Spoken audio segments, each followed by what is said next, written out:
नमस्कार दोस्तों, जय हिंद जय भारत। मैं हूं CL Saini, CDRK Saini BEd classes में आप सभी का हार्दिक स्वागत है, अभिनंदन है। दोस्तों, आप द्वारा हमारे चैनल की इस हेल्पलाइन नंबर पर जो भी साइकोलॉजी से रिलेटेड आपके पाठ्यक्रम पर आधारित टॉपिक हमें सेंड किए जाते हैं, उन्हें हम आपसे बातचीत करने के पश्चात ऑनलाइन समझाने का प्रयास करते हैं। दोस्तों, आज की लाइव क्लास के अंतर्गत हम टाइप्स ऑफ इंटेलिजेंस, बुद्धि के प्रकार।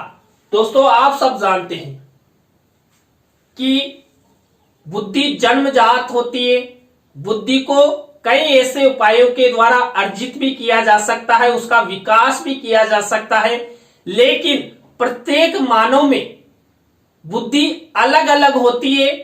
तो यहाँ पर जो हमारे मनोवैज्ञानिक हुए हैं, उन्होंने बुद्धि के कई प्रकार बताए हैं। तो दोस्तों, आप सब बने रहें हमारे साथ, हमारे इस चैनल के साथ। और दोस्तों, यदि आप हमारे चैनल पर पहली बार आए हैं तो हमारे इस चैनल को सब्सक्राइब करें और पास ही बने बेल आइकन के बटन को जरूर दबावें, जिससे हमारे द्वारा जब भी कोई लाइव क्लास चलाई जाती है या वीडियो अपलोड किया जाता है तो आप हमारे चैनल की प्रत्येक क्लास को देख सके। इसलिए हमारे चैनल को जरूर सब्सक्राइब करें। दोस्तों, यहाँ पर जो हमारे थॉर्नडाइक मनोवैज्ञानिक हुए हैं, गेरट मनोवैज्ञानिक हुए हैं, इन्होंने बुद्धि को 3 प्रकारों में डिवाइड किया है। यानी कि इन्होंने बुद्धि को 3 भागों में डिवाइड किया है: अमूर्त बुद्धि, मूर्त या स्थूल बुद्धि और सामाजिक बुद्धि। दोस्तों, आपकी प्रतियोगिता परीक्षाओं में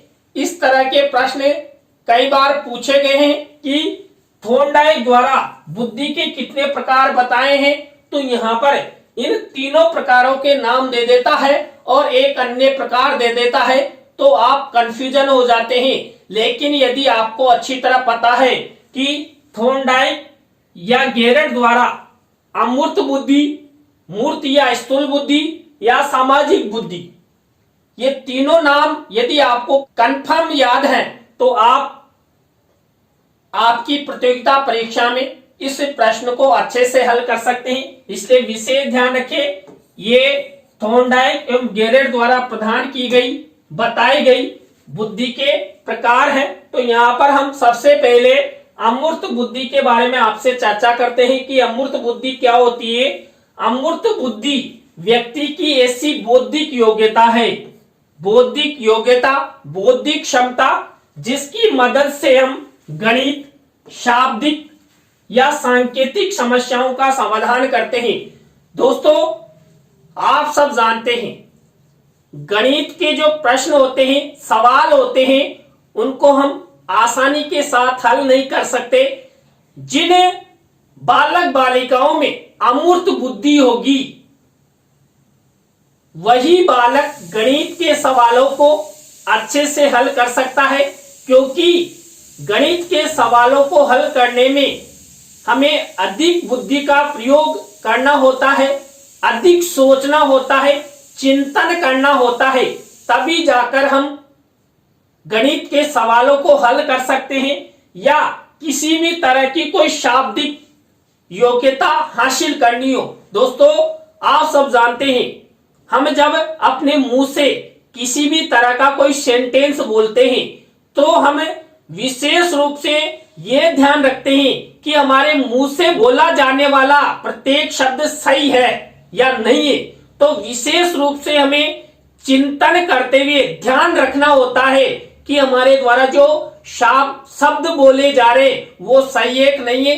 तो यहाँ पर शाब्दिक रूप में भी अमूर्त बुद्धि का महत्वपूर्ण स्थान होता है। इसी तरह सांकेतिक समस्याएं। दोस्तों, कई बार संकेत रूप में हमारे सामने कई प्रकार की समस्याएं आ जाती है। आपने कई स्थानों पर देखा है कि कई प्रकार के संकेत हमें दिखाई देते हैं, इधर जाने का, उधर जाने का, ऊपर जाने का, नीचे जाने का, इस तरह एरो की तरह होता है। कई तरह के संकेत होते हैं, तो उन्हें पहचानने में भी हमारी अमूर्त बुद्धि ही हमारा सहयोग करती है।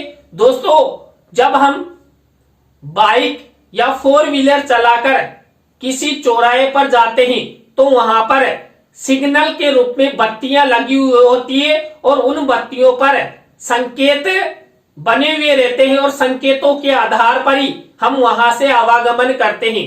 तो यदि हमारी अमूर्त बुद्धि अच्छी है तो हम उन संकेतों को पढ़ेंगे कि ग्रीन लाइट हो चुकी है, ग्रीन सिग्नल हो चुका है तो हमें चलना चाहिए, या रेड सिग्नल हो चुका है तो हमें अपनी बाइक या फोर व्हीलर को रोक देना चाहिए।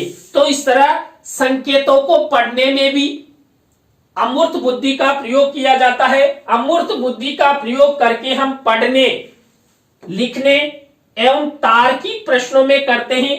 कवि, साहित्यकार, चित्रकार आदि लोग अमूर्त बुद्धि से ही अपनी कला का प्रदर्शन करते हैं। दोस्तों, इस संसार में आपने कई साहित्यकार देखे हैं, कई कवि देखे, कई लेखक देखे, चित्रकार देखे हैं।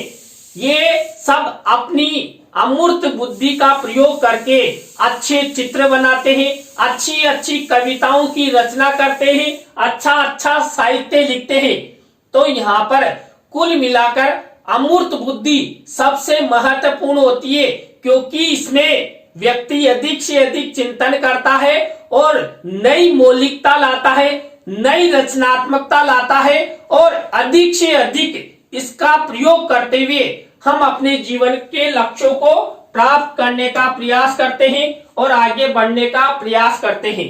इसी तरह दोस्तों, दूसरे नंबर की बुद्धि का प्रकार है मूर्त या स्थूल बुद्धि।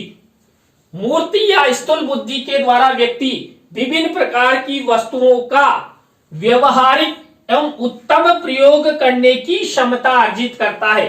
दोस्तों, हमारे भौतिक वातावरण में, इस पर्यावरण में हमें कई प्रकार की वस्तुएं दिखाई देती है। उन वस्तुओं के बारे में जब हम चिंतन करते हैं अर्थात बुद्धि का प्रयोग करते हैं तो वहां पर हम मूर्त या स्थूल बुद्धि का प्रयोग करते हैं।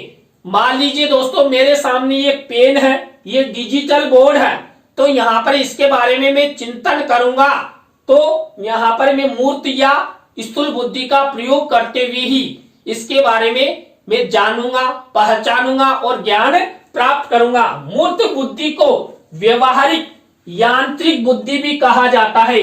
हम अपने दैनिक जीवन के ज्यादातर कार्य मूर्त बुद्धि की सहायता से ही करते हैं। दोस्तों, आपकी प्रतियोगिता परीक्षाओं हेतु एक बहुत ही अच्छा प्रश्न बन रहा है कि जो मूर्त या स्थूल बुद्धि होती है इसे हम यांत्रिक बुद्धि भी कहते हैं। आपकी प्रतियोगिता परीक्षाओं में प्रश्न पूछा जा सकता है कि यांत्रिक बुद्धि कहते हैं।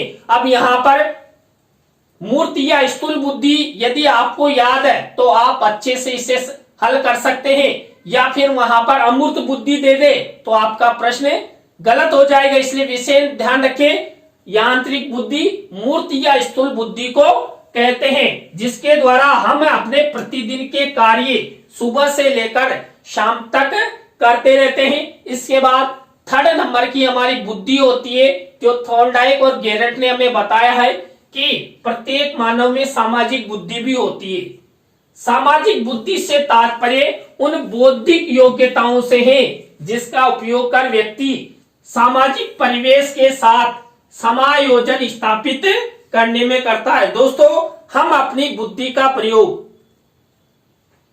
किसी भी क्षेत्र, किसी भी स्थान, किसी भी वातावरण के प्रति जब हम समायोजित हो जाते हैं तो वहां पर हम सामाजिक बुद्धि का प्रयोग करते हैं। दोस्तों, आप सब जानते हैं हम सबका जन्म, आप सबका जन्म एक समाज में हुआ है। समाज में ही हम बड़े होते हैं, समाज में ही हम अपने लक्ष्यों को प्राप्त करने का प्रयास करते हैं, समाज में ही हम शिक्षा प्राप्त करते हैं। तो यहां पर इस समाज में हम समायोजित होने का प्रयास करते हैं और हमें समायोजित भी होना पड़ता है। हमें जो भौतिक सामग्री मिलती है उसी भौतिक सामग्री में हम संतुष्ट रहते हैं।